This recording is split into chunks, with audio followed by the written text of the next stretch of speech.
네, 우리 형제자매님들 안녕하세요. 점심은 맛있게 드셨습니까? 예, 교회당에서 점심이 제공 안 되다 보니까 알아서 이렇게 드시고 오셔서 마음이 좀 이렇게 좋지 않습니다. 그래도 맛있게 식사를 하시고 비둘기가 보금자리로 날아오는 것 같이 또 다 날아 들어오셨어요. 그래서 아무튼 오늘 새해 첫 주일 교제인데요, 같이 기도하고 모임 시작하도록 하겠습니다. 같이 기도하시겠습니다.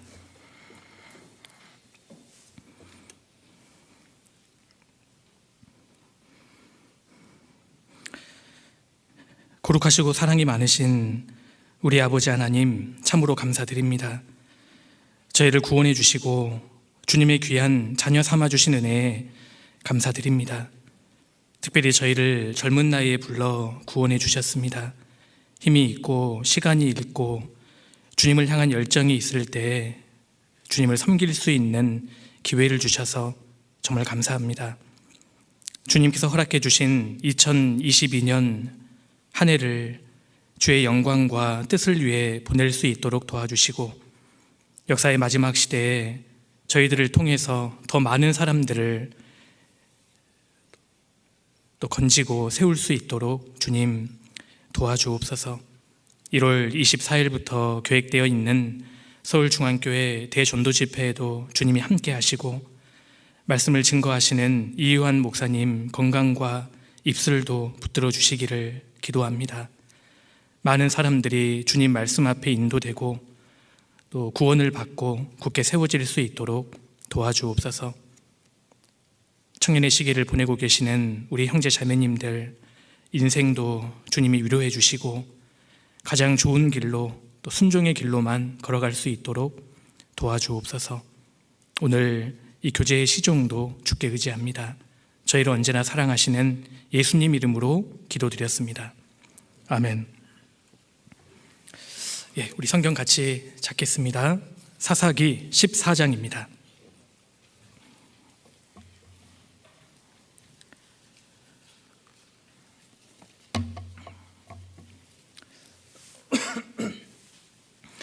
사사기 14장 1절입니다. 1절부터 제가 몇 구절을 읽겠습니다. 14장 1절입니다.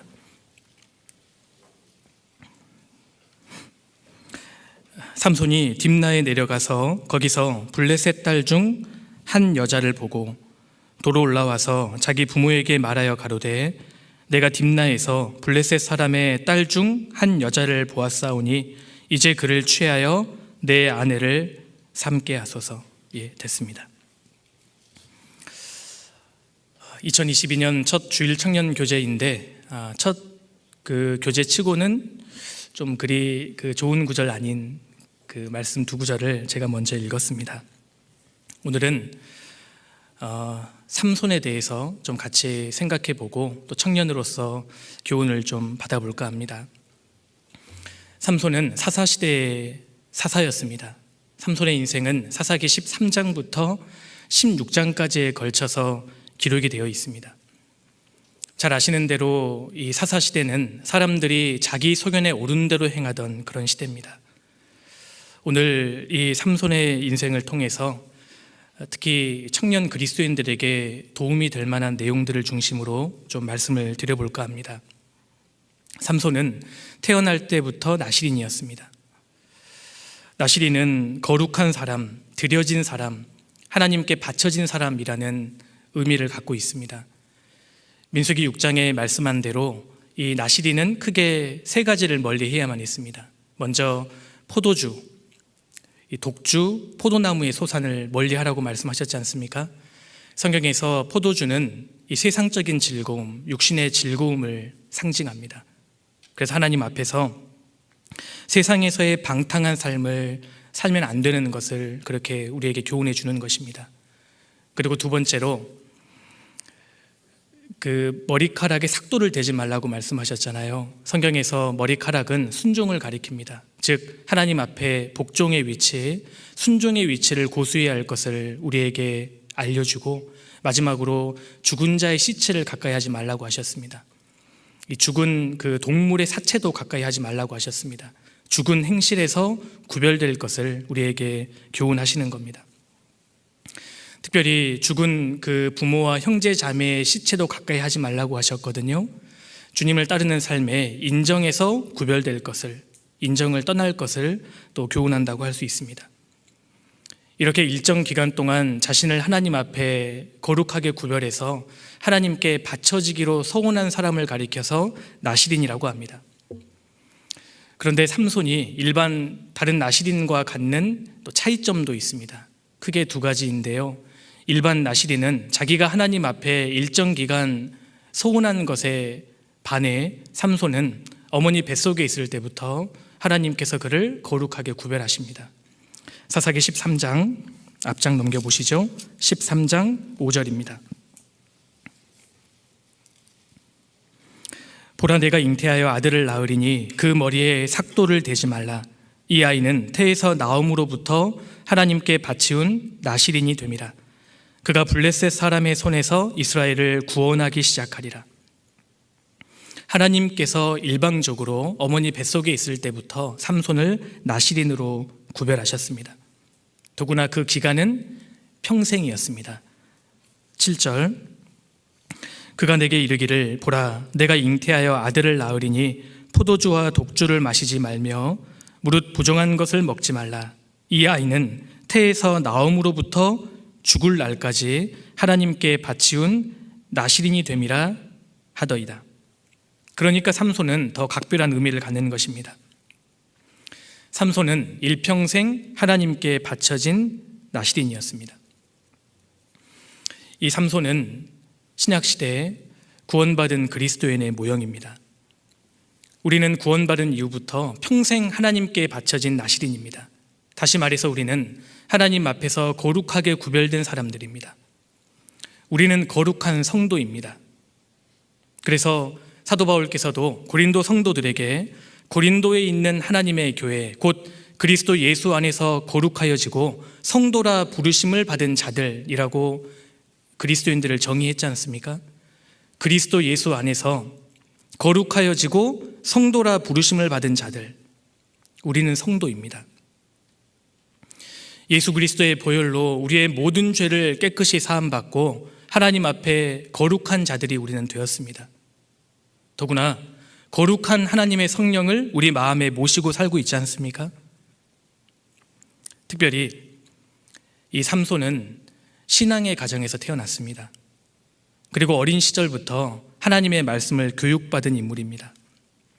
이 삼손은 어린 그 나이 때부터 하나님 말씀을 잘 귀담아 듣고 하나님 편에서 살기로 결심한 사람입니다. 사사기 13장 24절입니다. 13장 마지막 부분에 보시면 24절입니다. 여인이 아들을 낳음에 이름을 삼손이라 하니라. 아이가 자라매 여호와께서 그에게 복을 주시더니 소라와 에스다올 사이 마하네단에서 여호와의 신이 비로소 그에게 감동하시니라. 삼손은 어린 시절부터 하나님 말씀을 잘 귀담아 듣고 하나님 말씀대로 살려고 노력했습니다. 그래서 하나님께서는 삼손에게 특별한 능력을 주셨고 하나님께서 축복을 해주셨던 겁니다. 마음 자세가 바르지 않았다면 하나님께서 그에게 여호와의 신을 내려주실 리가 없잖아요. 그는 믿음의 가정에서 자랐고 하나님 말씀을 잘 듣고 남은 생애를 하나님 뜻대로 살기로 결심한 인물입니다. 그래서 이 삼손이라는 이 사람의 인생은 특별히 마지막 시대에 구원받은 청년 그리스도인들에게 교훈하는 바가 아주 큽니다. 오늘 이 삼손의 모습을 통해서 우리가 청년으로서 교훈받을 수 있는 몇 가지를 좀 같이 한번 생각해 보려고 합니다. 삼손의 인생이 청년 그리스도인들에게 주는 교훈이 있습니다. 첫 번째, 마귀는 우리를 넘어뜨리기 위해서 아주 작은 것부터 공격한다는 것입니다.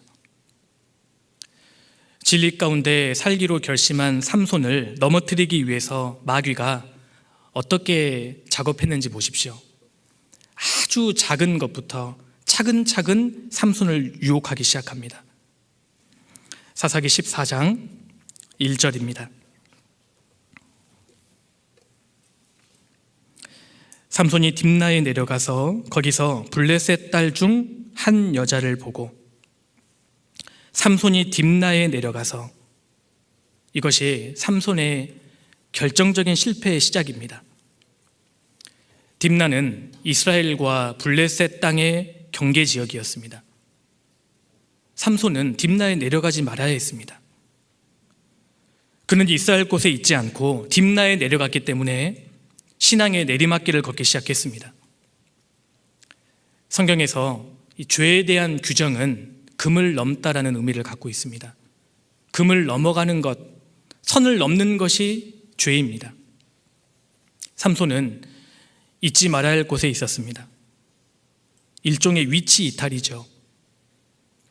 잘못된 장소에 있었기 때문에 잘못된 사람을 만나게 됩니다. 거기서 블레셋 딸 중 한 여자를 보고, 잘못된 장소에 있었기 때문에 잘못된 사람이 보이기 시작한 겁니다. 성도가 신앙생활에서 실패하는 결정적인 두 가지 원인은, 첫 번째는 위치 이탈입니다. 두 번째는 잘못된 사람과 관계를 하는 것입니다. 삼손은 있어야 할 곳에 있지 않았고, 또 하나는 이방 여인을 가까이 했습니다. 성도가 위치를 이탈하면 마귀는 꼭 유혹고리를 갖다 놔요. 한 이방 여인을 보았지 않습니까? 더구나 딥나는 포도원으로 유명한 장소였습니다. 그래서 5절에 보시면 딥나의 포도원이라는 표현이 나오잖아요. 나실이는 포도나무의 소산을 가까이 하지 말아야 하는 그런 인물입니다. 그런데 포도원으로 유명한 딥나로 내려갔습니다. 그리고 14장을 계속 읽다 보면 이 삼손은요, 죽은 사자의 사체를 가까이 했고 이방 여인을 가까이 했고 급기야는 한 기생을 가까이 합니다. 16장 넘겨보시죠. 사사기 16장 1절입니다.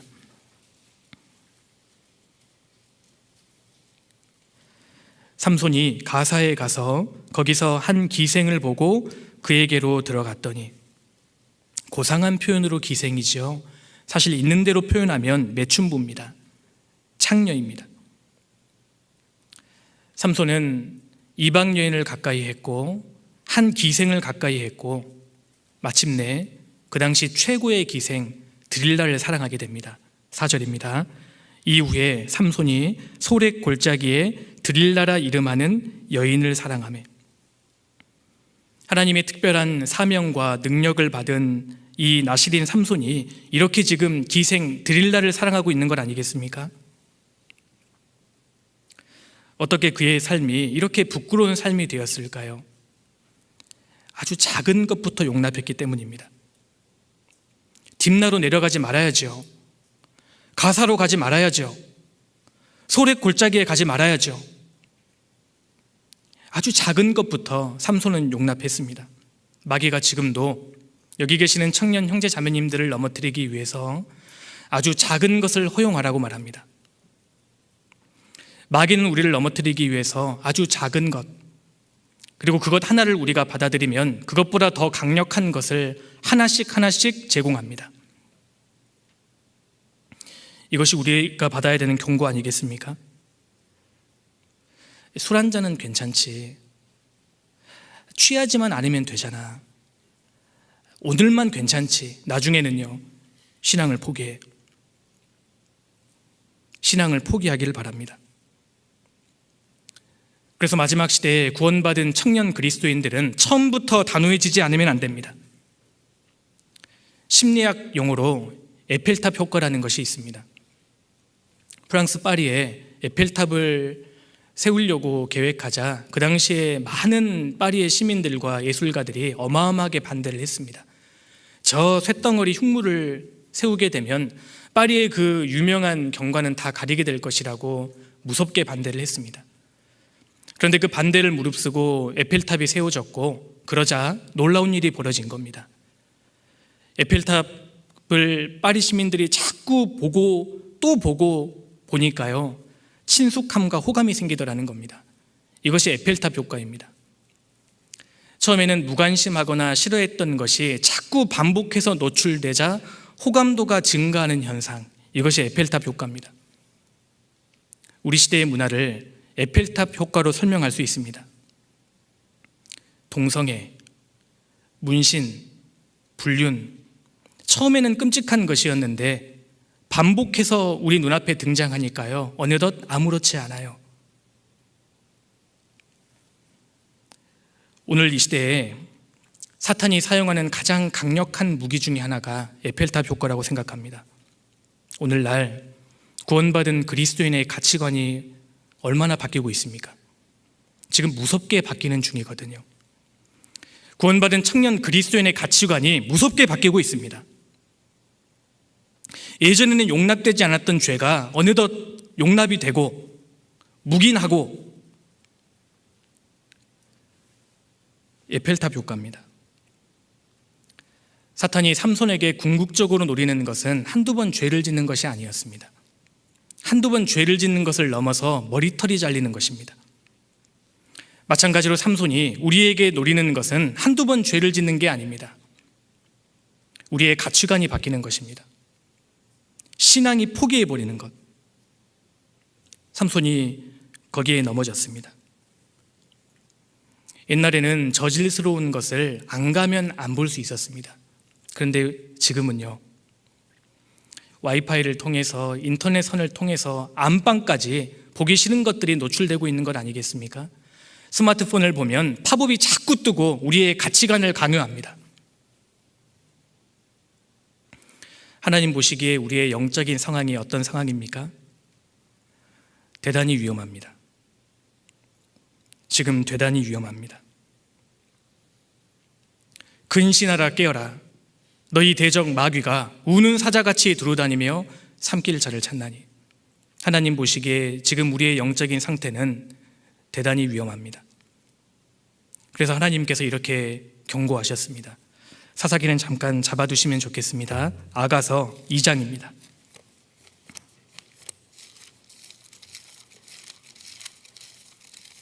아가서 2장 15절입니다.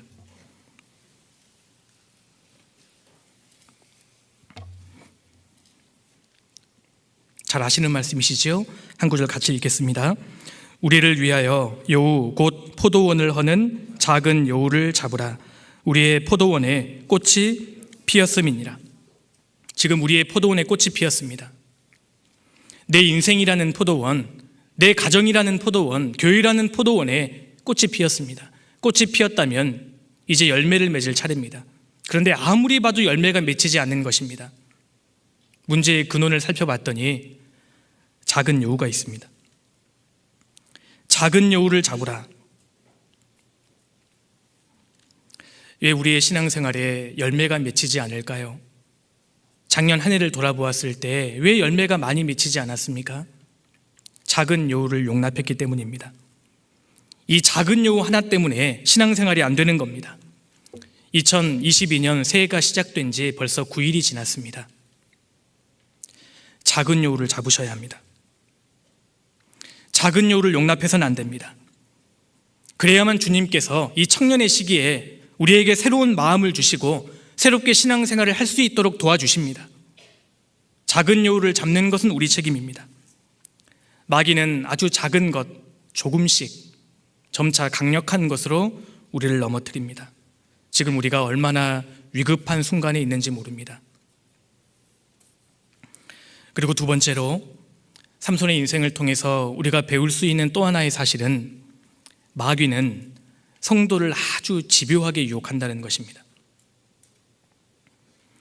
삼손이 아주 작은 것을 용납하기 시작하자 일단 걸려들었다고 생각하니까요, 삼손을 놓지 않아요.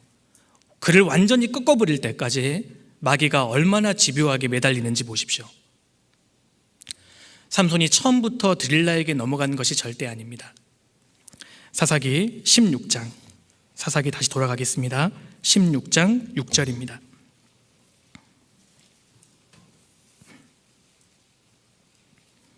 사사기 16장 6절. 드릴라가 삼손에게 말하되 청컨대 당신의 큰 힘이 무엇으로 말미암아 있으며 어떻게 하면 능히 당신을 결박하여 곤곡해 할 수 있을는지 내게 말하라. 저한테 말하세요. 비밀을 얘기하세요. 이때 삼손이 계속 버텼습니다. 그 이후에 드릴라가 얼마나 집요하게 재촉하는지 보십시오. 10절입니다.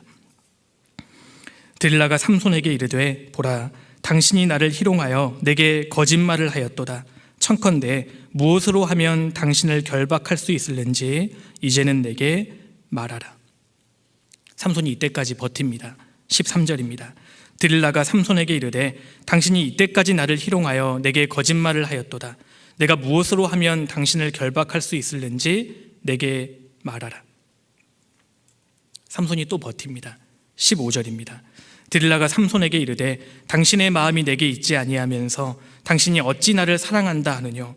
당신이 이 3번이나 나를 희롱하고 당신의 큰 힘이 무엇으로 말미암아 있는 것을 내게 말하지 아니하였도다 하며, 드릴라가 삼손을 막 재촉하고 눈물로 조르고 집요하게 유혹했습니다.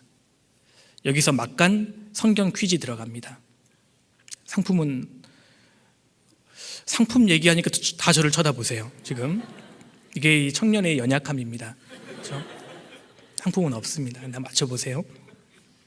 드릴라가 삼손을 몇 번 졸랐을까요?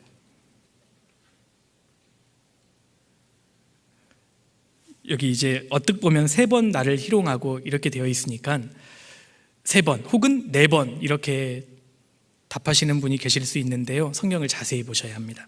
16절입니다. 날마다 그 말로 그를 재촉하여 조르매 삼손의 마음이 번뇌하여 죽을 지경이라. 몇 번이요? 셀 수 없이 날마다. 드릴라는 삼손을 날마다 집요하게 재촉했습니다. 보디발의 아내가 요셉을 날마다 유혹했던 것처럼 지금도 마귀는 청년 성도들을 집요하게 날마다 유혹합니다. 나중에 삼손이 얼마나 고통스러워했는지를 보십시오. 16절 마지막 부분에 보면 삼손의 마음이 번뇌하여 죽을 지경이라. 삼손의 마음이 번뇌하여 죽을 지경이라. 아니, 번뇌하여 죽을 지경이라면 지금 빠져나와야지요. 근데 계속 있는 거 보세요. 이것을 우리가 어떻게 설명해야 되죠? 이 삼손의 모습을 우리가 어떻게 이해해야 합니까? 설명 필요 없습니다. 내 모습이잖아요. 우리 모습이잖아요. 드릴라를 가까이 하고 있으면서 번뇌하여 죽을 지경과 같은 상태인 분들이 여기 많이 계실걸요?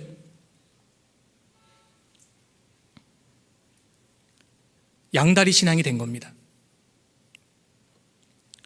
삼손은 드릴라를 어느덧 사랑하게 되었고 이제는 드릴라와 뗄래야 뗄 수 없는 관계가 되어버린 겁니다. 그래서 이러지도 못하고 저러지도 못하는 상황이 된 거예요. 나는 하나님의 나실인이야. 그런데 한편으로는 드릴라를 사랑합니다. 주님을 떠날 수도 없고 드릴라를 떠날 수도 없는 삼손에게 두 마음이 되었습니다. 두 마음을 품기 시작한 겁니다. 이 삼손에게 하나님과 드릴라가 이제 어느덧 같은 비중을 차지하게 되었다는 뜻입니다. 혹시 이 가운데에도 그런 분 계시지 않습니까? 신앙을 포기할 수는 없고 그래도 드릴라를 또 벌릴 수는 없고, 지금 이런 신앙의 상태에 계신 분이 있다면 이렇게 하셔야 합니다. 히브리서 12장을 넘겨보시겠습니다. 히브리서 12장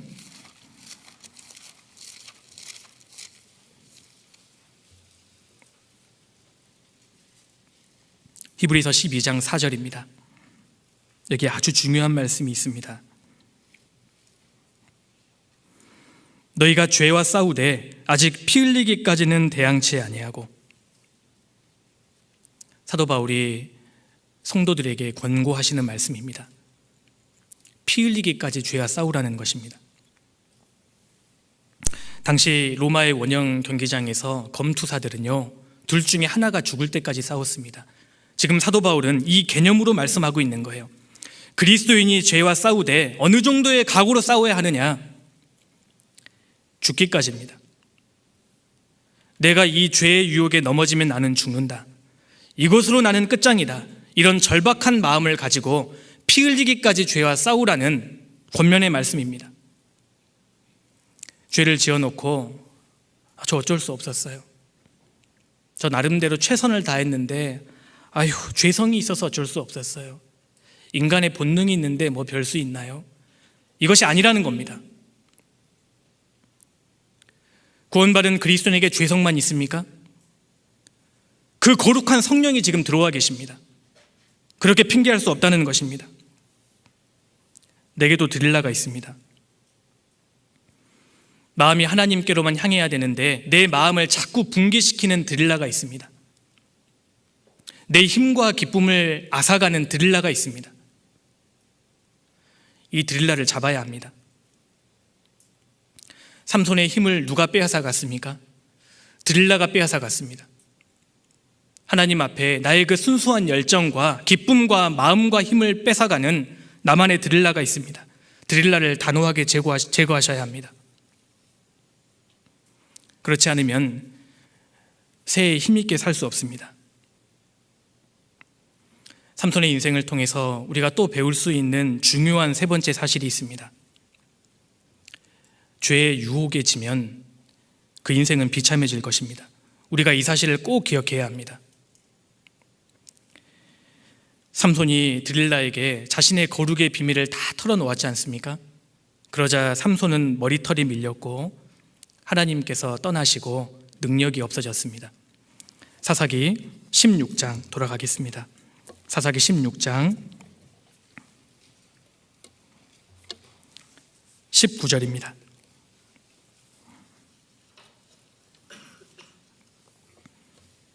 사사기 16장 19절. 드릴라가 삼손으로 자기 무릎을 베고 자게 하고 사람을 불러 그 머리털 7가당을 밀고 괴롭게 하여 본즉 그 힘이 없어졌더라. 드릴라가 가로되 삼손이여 블레셋 사람이 당신에게 미쳤느니라 하니 삼손이 잠을 깨며 이르기를 내가 전과 같이 나가서 몸을 떨칠지라 하여도 여호와께서 이미 자기를 떠나신 줄을 깨닫지 못하였더라. 삼손이 딥나에 내려가서 이방 여인을 볼 때만 해도 하나님이 참아주셨습니다. 가사에 내려가서 한 기색을 쳐다보았을 때에도 하나님이 기다려주셨습니다. 소렛 골짜기에 내려가서 드릴라 그 무릎을 베고 잠들었을 때까지만 해도 하나님이 기다려주셨습니다. 그런데 자신의 힘의 비밀이 머리카락에 있다는 사실을 드릴라에게 다 토했다는 것은 하나님을 향한 소원, 하나님을 향한 사랑과 믿음을 저버렸다는 의미입니다. 드디어 하나님을 버리고 드릴라를 선택했다는 선포입니다. 그러자 하나님께서 떠나셨습니다. 결국 그는 두 눈이 뽑혔고 감옥에 가서 맷돌을 돌리는 짐승이 되어버립니다. 16장 21절입니다. 블레셋 사람이 그를 잡아 그 눈을 빼고 끌고 가사에 내려가 놋줄로 매고 그로 옥중에서 맷돌을 돌리게 하였더라. 그 위대한 나실인 삼손이 지금 블레셋 짐승이나 해야 되는 맷돌 돌리는 신세로 전락해버렸다는 겁니다. 우리가 무엇을 교훈받을 수 있습니까? 죄의 유혹에 지면 비참해질 것입니다. 그 위대한 사사 삼손이 죄를 범하자 쓰라림을 맛보았지 않습니까? 그 인생이 아주 쓰게 되었습니다. 죄의 유혹에 지면 우리의 머리카락이 밀릴 것입니다. 순종의 머리카락이 밀려버립니다. 하나님이 주시는 힘과 능력을 다 상실해버립니다. 유혹에 지면 두 눈이 뽑힐 것입니다. 영적인 눈이 뽑혀서 무엇이 더 중요한 것인지, 지금 시대가 어떤 때인지, 내가 무엇을 해야 할지 분별을 하지 못한 인생이 되어버립니다. 유혹에 지면 무거운 짐이 우리 어깨에 얹어질 것입니다. 그래서 밤낮 하나님 앞에 쉬지 못하고 고민하는, 여호와의 낯을 피하는 그런 인생이 되고 맙니다. 삼손이 하나님을 멀리하고 세상을 가까이하고 죄의 유혹에 넘어지자 그가 믿음을 떠나자 아주 초라해졌습니다. 우리도 마찬가지입니다. 하나님을 향한 믿음을 멀리하고 죄의 유혹에 넘어졌을 때 우리 인생은 아주 쓰라림을 맛보게 됩니다. 마귀는 처음에 우리에게 꿀을 주지만 나중에 쑥으로 바꿔버립니다. 처음에 마귀는 우리에게 기름을 주지만 나중에는 날카로운 칼을 주지 않습니까? 잠언 6장을 찾아보시겠습니다. 잠언 6장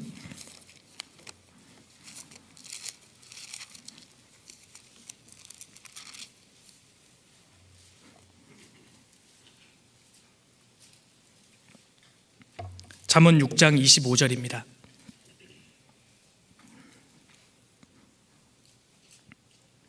내 마음에 그 아름다운 색을 탐하지 말며 그 눈꺼풀에 홀리지 말라. 음료로 인하여 사람이 한 조각 떡만 남게 됨이며 음란한 계집은 귀한 생명을 사냥함이니라. 사람이 불을 품에 품고야 어찌 그 옷이 타지 아니하겠으며 사람이 숯불을 밟고야 어찌 그 발이 되지 아니하겠느냐. 남의 아내와 통간하는 자도 이와 같을 것이라. 무릇 그를 만지기만 하는 자도 죄 없게 되지 아니하리라. 26절에 음료로 인하여 사람이 한 조각 떡만 남게 됨이며, 다른 번역을 보면 한 조각 떡과 같이 된다, 초라한 인생이 된다는 뜻입니다. 하나님의 형상대로 지음받은 그 거룩한 존재가 마귀를 가까이하고 세상 것을 가까이함으로 아주 초라하고 비참한 존재로 전락할 수 있다는 것입니다. 음란한 계집은 귀한 생명을 사냥함이니라.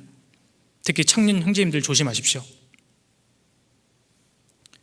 유혹에서 지면 비참해질 것입니다. 하나님께서 구원받은 그리스도인들 중에서도 청년 형제 자매님들에게 깊은 관심을 갖고 있습니다. 하나님의 시선과 관심은 여기에 집중되어 있습니다. 하나님께 정말 귀하고 크게 쓰임받을 만한 분들이 여기에 계십니다. 동시에 마귀도 우리를 주시합니다. 그러니까 청년의 시기는 아주 불안정한 시기입니다. 하나님께 정말 귀하게 쓰임받기 위해 준비될 수도 있고 마귀의 도구가 될 수 있습니다. 마귀가 지금 우리를 유심히 봅니다. 유혹에 지면 비참해질 것입니다. 그 위대한 나실인이 들릴라의 유혹에 넘어지니까 하나님께 아무런 쓰임을 받지 못하고 있지 않습니까? 이것보다 더 비참한 모습이 어디 있습니까? 우리가 청년의 시기에 거룩함을 유지해야 하는 이유는, 죄와 피 흘리기까지 싸워야 하는 이유는 하나님께서는 깨끗한 그릇을 사용하시기 때문입니다.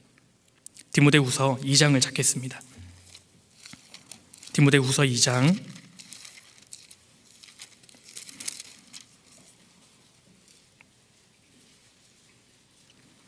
디모데후서 2장 20절입니다.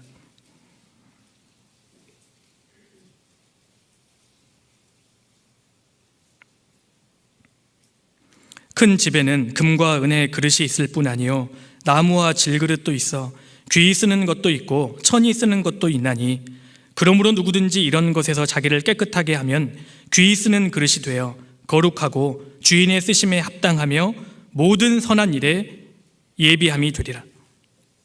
큰 집에는 금과 은의 그릇, 다양한 그릇들이 있습니다. 구원받은 성도들이 모인 하나님의 집인 교회 가운데에는 하나님께서 모두 다 귀하게 사용하십니다. 그런데 특별히 누구를 귀하게 사용하시느냐? 깨끗하게 준비되어 있는 그릇입니다. 누구든지 이런 것에서 자기를 깨끗하게 하면 거룩하고 주인의 쓰심에 합당하여 모든 선하심의 예비함이 되리라. 우리 형제 자매님들, 주님께 정말 귀하게 쓰임받기를 원하십니까? 이 마지막 시대에 정말 내 한 인생이 주님 손에 붙들려서 정말 귀하게 쓰임받기를 원하시나요? 그러면 깨끗하셔야 합니다. 자신을 지키셔야 합니다. 그렇지 않으면 하나님께서 사용하시지 않습니다. 죄에 지면 비참해질 것입니다. 그렇다면 이 청년의 시기에 이 죄의 유혹에서 이길 수 있는 비결 몇 가지를 좀 같이 한번 나눠보고자 합니다. 디모데후서 2장을 찾으셨으니까요. 2장 22절입니다. 2장 22절은 이 청년의 시기에 대단히 중요한 말씀입니다. 22절 같이 읽겠습니다.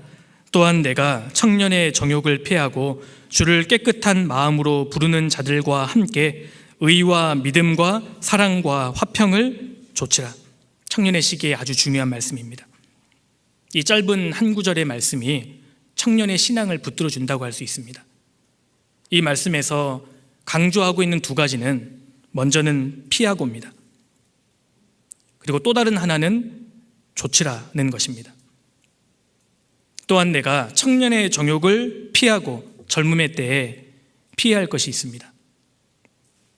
그리고 의와 믿음과 사랑과 화평을 좇으라. 피해야 할 것이 있고 좇아야 할 것이 있습니다.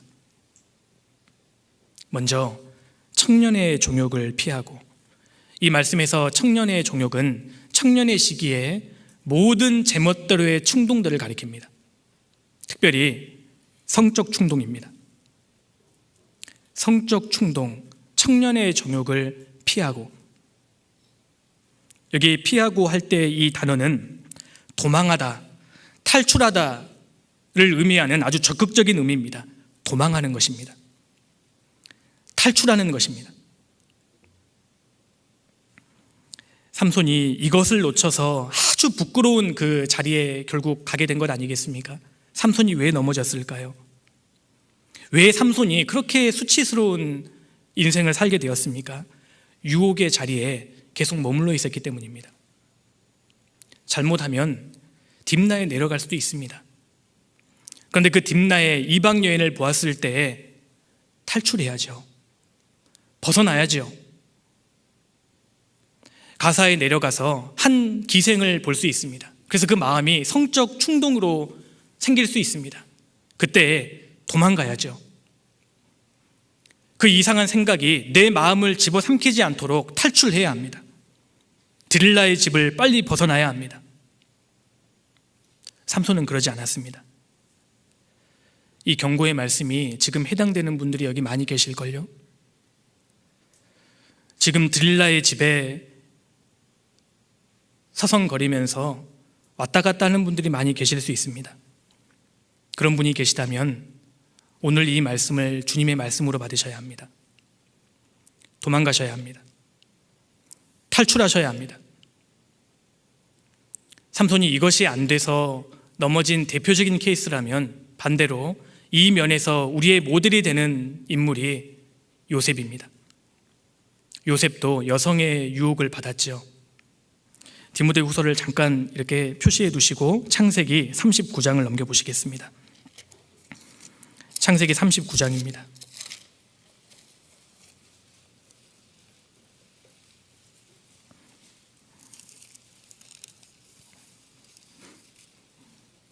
창세기 39장 7절입니다.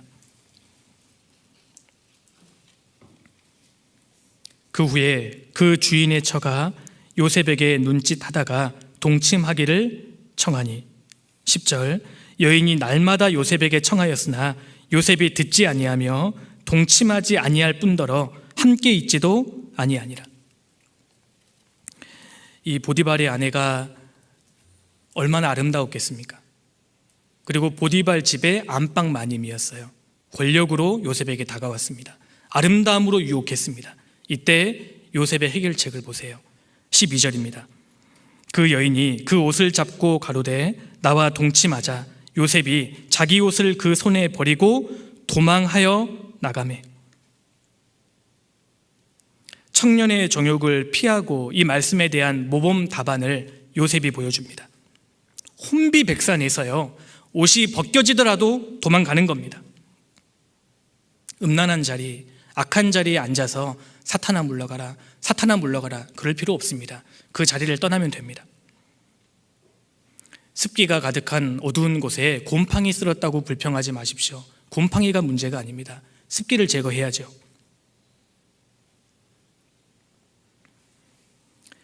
이게 오늘 본문에서 디모데후서 2장에서 말씀하는 피하고입니다. 요셉에게 배워야 합니다. 요셉이 보디발의 아내가 유혹하니까요, 아줌마 이리 와보세요. 앉아보세요. 아줌마 도대체 왜 그러시는 거예요? 결혼하셨잖아요. 정신 좀 차리세요, 아줌마.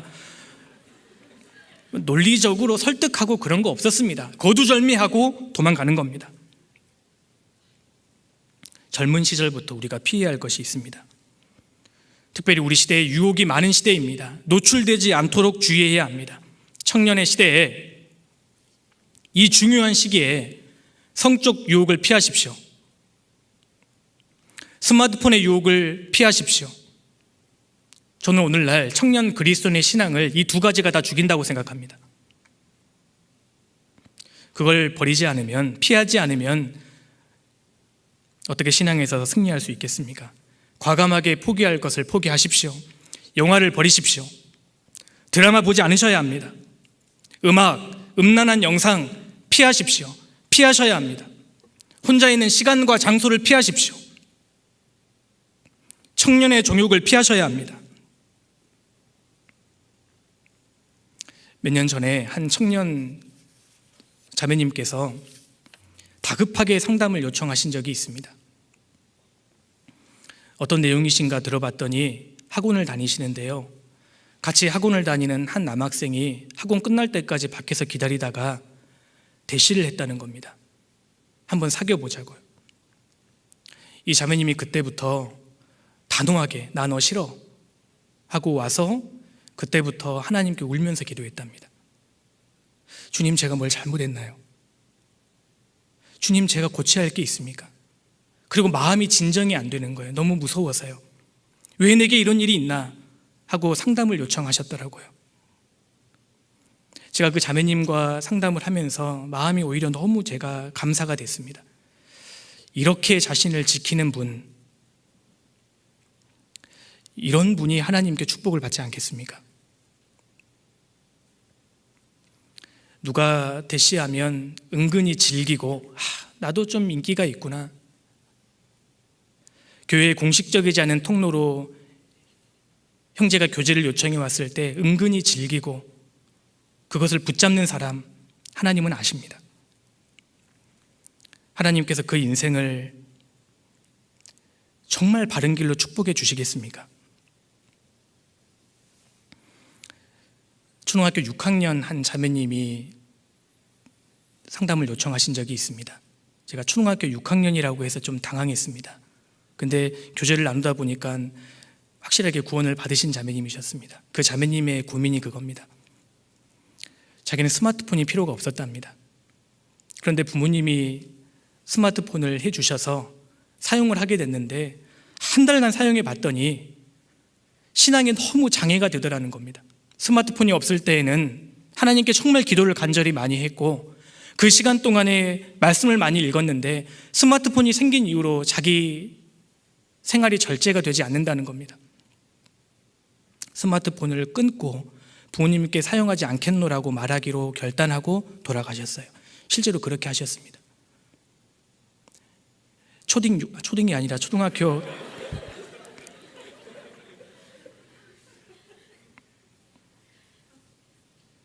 하나님 그런 사람을 축복하시지 않을까요? 피하고 옵니다. 두 번째로 디모데후서 2장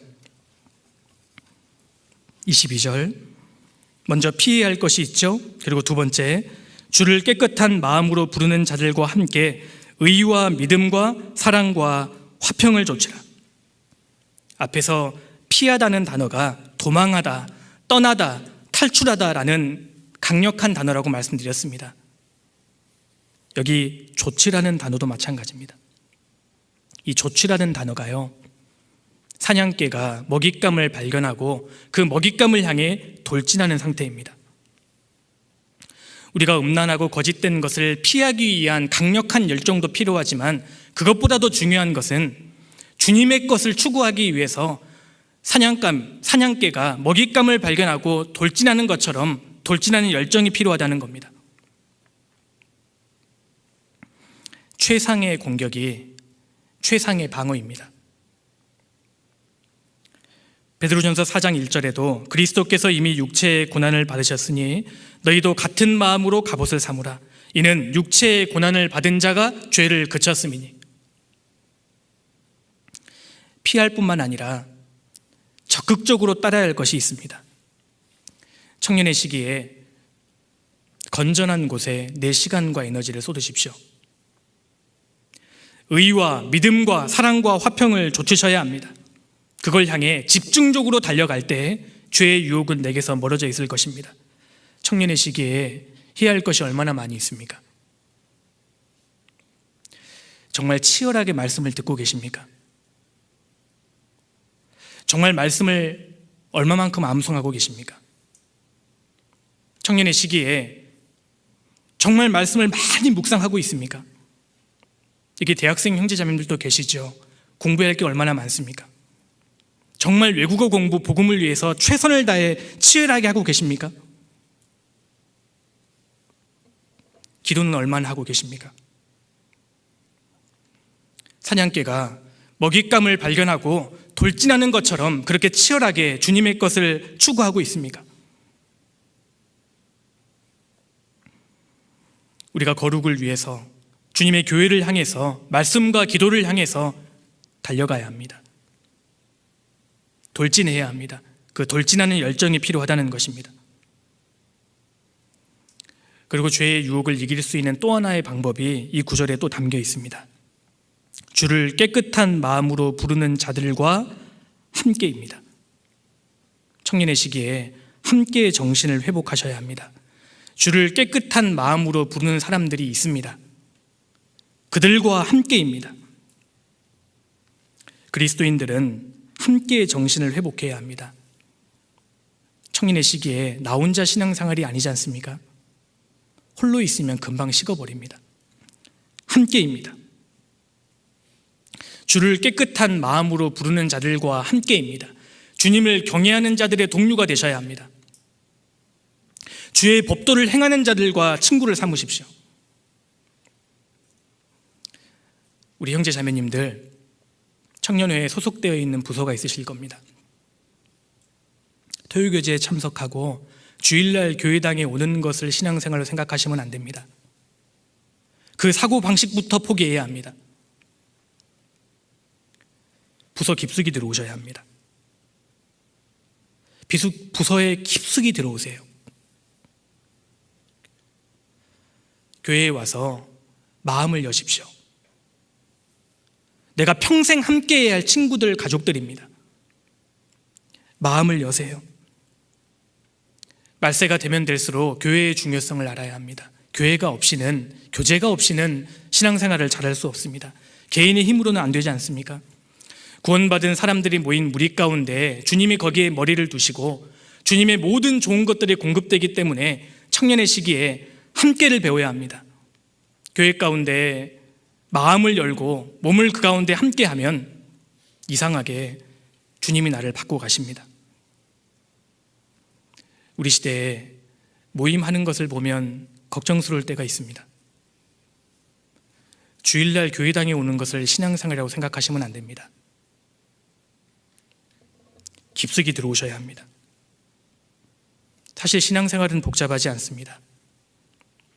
함께입니다.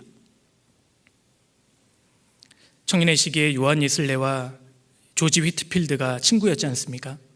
청년의 시기에 신앙생활을 정말 잘해보려고 홀리클럽 같은 것들을 만들었습니다. 그리고 청년의 시기에 준비해 갑니다. 나중에 주님께서 그 두 사람을 얼마나 귀하게 사용하셨습니까? 주를 깨끗한 마음으로 부르는 자들과 함께입니다.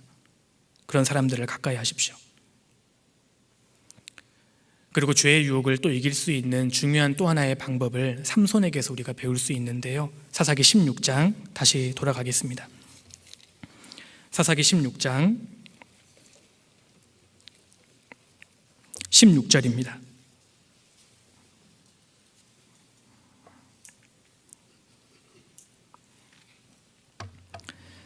날마다 그 말로 그를 재촉하여 조름해 삼손의 마음이 번뇌하여 죽을 지경이라. 지금 왜 삼손의 마음이 번뇌하여 죽을 지경에 빠졌습니까? 지금 무엇 때문에 고민하고 있는 것이지요? 옆에서는 드릴라가 유혹하고요, 자기 마음속에서는 하나님의 음성이 들리는 겁니다. 너 나실인이잖아. 너 한 명이 잘못되면 이스라엘은 어떻게 되겠어? 양심의 소리가 들리는 것입니다. 그래서 마음이 번뇌하여 죽을 지경이었던 겁니다. 한편으로 이 순간은 대단히 중요한 순간입니다. 이 순간을 놓쳐서는 안 됩니다.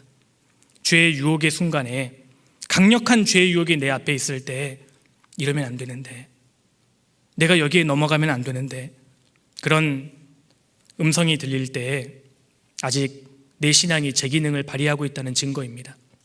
그때 무릎을 꿇으셔야 합니다.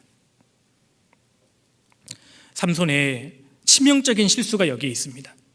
마음이 번뇌하여 죽을 지경일 때에 은혜의 보좌 앞에 달려가야 했습니다. 이제라도 무릎을 꿇어야죠. 하나님, 저 좀 살려주세요. 하나님, 제가 죽을 것만 같아요. 제가 지금 벼랑 끝에 서 있습니다. 주님, 저 좀 살려주세요. 그랬다면 주님께서 드릴라 앞에서 안 돼, 그렇게 말할 수 있는 힘과 지혜를 주셨을 거라고 생각합니다. 청년의 시기에 마음에 갈등이 있고 죄의 유혹이 있을 때 이래서는 안 되겠구나 마음이 올라올 때 지체하지 말고 은혜의 보좌 앞에 가야 합니다. 그러면 피하고 이길 수 있습니다. 삼손은 그러지 못해서 결국 넘어졌습니다. 이 순간을 우리가 놓치면 돌이킬 수 없습니다. 믿음이 성장하고 깊어진다는 것은 죄에 대한 유혹이 줄어드는 것을 의미하지 않습니다. 믿음이 성장하고 깊어진다는 것은 내가 얼마나 연약한 사람인지를 직시하는 것입니다. 그래서 그 유혹 앞에서 바들바들 떨면서 주님을 의지하고 붙잡는 사람, 그 사람이 신앙이 성장한 사람입니다. 예수님께서도 우리에게 이렇게 말씀하셨습니다. 마태복음 26장입니다.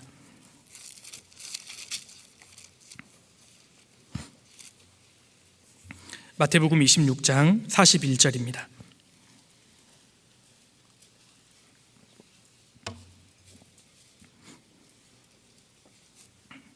(41절) 시험에 들지 않게 깨어있어 기도하라.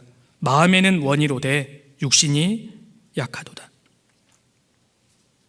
유혹의 순간에, 그 압도적인 유혹 앞에서 무릎을 꿇으셔야 합니다. 죄에 넘어가지 않을 수 있는 마지막 기회입니다. 믿음의 주여, 또 온전케 하시는 이인 예수를 바라보자. 나를 온전케 해주시는 예수님을 우리가 붙잡아야 합니다. 예수님의 수저자 베드로가 주님을 3번이나 부인했습니다. 그때 베드로가 예수님과 눈이 마주쳤습니다. 예수님께서 베드로의 모습을 보시고 너가 도대체 어떻게 나한테 이럴 수 있느냐, 그렇게 말씀하지 않으셨습니다. 한마디 않으셨고 베드로의 눈빛만 주님이 쳐다보고 계셨습니다. 주님과 눈이 마주치자 베드로가 엎드려서 통곡하기 시작합니다. 죄의 순간에, 범죄의 순간에 주님과 눈을 마주치십시오. 그러면 주님께서 내 죄를 드러내시고 우리는 무릎 꿇고 통곡하게 될 것입니다. 주님과 눈을 마주치는 것이 기도하는 것입니다. 주님과 눈을 마주치셔야 합니다. 죄의 유혹의 순간에 정말 염치불고하고 하나님의 보좌 앞에 겸손한 모습으로 꿇어앉아서 나의 마음과 생활을 낱낱이 구하는 것입니다. 주님, 제가 이런 사람입니다. 도와주십시오. 그러면 부끄러운 것이 드러나고 눈물로 내 삶을 주님께 아뢰고 심히 통곡하게 만드실 것입니다. 이 시기가, 이때가 너무나 중요한 때입니다. 삼손은 그러지 않았습니다. 그래서 삼손이 실패했습니다. 사사기 13장부터 16장까지를 보면 삼손이 기도했다는 구절이 2구절밖에 나오지 않았습니다. 첫 번째는 목마를 때 에낙고레에서 기도하고요, 두 번째는 눈 뽑혔을 때, 눈 뽑혔을 때 그제야 기도합니다. 아니, 눈 뽑히기 전에 기도하지, 유혹 당할 때 기도하지, 그러면 주님이 도와주셨을 텐데 아직 우리는 눈 뽑히지 않았습니다. 그러면 지금 기도해야 합니다. 유혹의 순간에 절박하게 하나님께 부르짖고 구하는 저희가 되어야 합니다. 오늘 시간은 다 되어 가는데 말씀의 주제가 이번만 나로 강하게 하사입니다. 근데 그 구절 아직 보신 적 없죠? 큰일 났습니다. 사사기 16장 다시 한번 돌아가 보실까요? 사사기 16장. 그래서 제가 이번만 강하게 해달라고 기도하고 있습니다. 16장 22절입니다.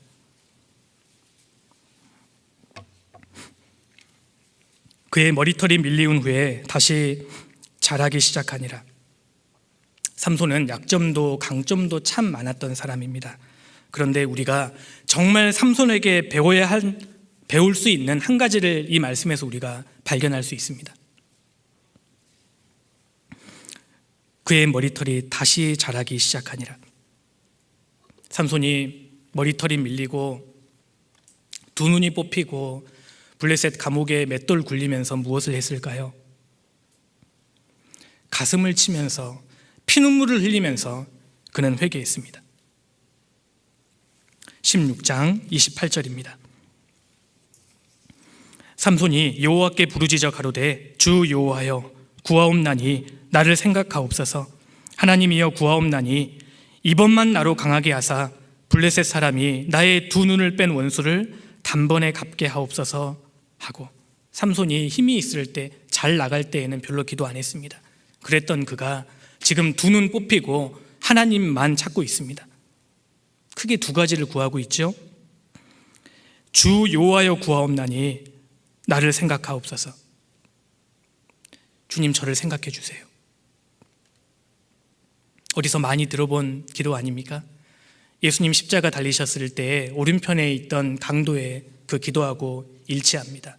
주 예수여, 당신의 나라 임하실 때에 나를 좀 생각하소서. 두 눈 뽑히고 맷돌 굴리고 머리털 밀리고 그 비참한 자리에 빠질 때에 삼손이 하나님께 이거 구합니다. 주님, 저를 기억해 주세요. 진짜 절박하면 화려한 기도가 나오는 게 아닙니다. 정말 절망에 빠지면 기도가 단순해집니다. 주님, 저를 좀 살려주세요.